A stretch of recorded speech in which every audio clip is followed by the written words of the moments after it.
அனைவருக்கும் வணக்கம். சக்தியும் நானும்.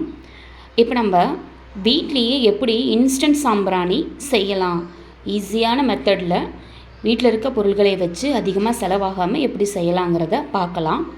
நமக்கு இதுக்கு தேவையானது 5 விஷயம்தான். என்னென்னா, பன்னீர், ரோஸ் வாட்டர் எடுத்துக்க போகிறோம்.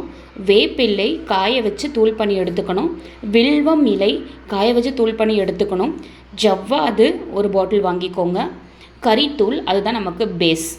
இந்த 5 பொருள்களும் வேணும். இதை தவிர்த்து உங்கள் வீட்டில் காஞ்ச மலர்கள் இருந்துச்சு, சாமிக்கு வச்ச மலர்கள் இருந்துச்சுன்னா, ரோஜா, சாமந்தி, அந்த மாதிரி மல்லிப்பூ, அந்த மாதிரி காஞ்சி இருந்துச்சுன்ற பட்சத்தில் அதையும் நீங்கள் அரைச்சி இது கூட சேர்த்துக்கலாம். நான் அதில் சேர்க்கலை.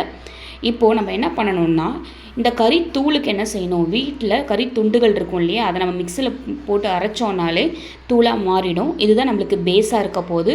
அதை நம்ம எடுத்துக்கிறோம். வில்வ இலை, வேப்பிலை இதெல்லாமே நம்ம காய வச்சு எடுத்துக்கலாம். இதெல்லாம் நம்மளுக்கு கிடைக்கிறது தான் பக்கத்தில். பன்னீர் பாட்டில் ஒன்று வாங்கிக்கோங்க.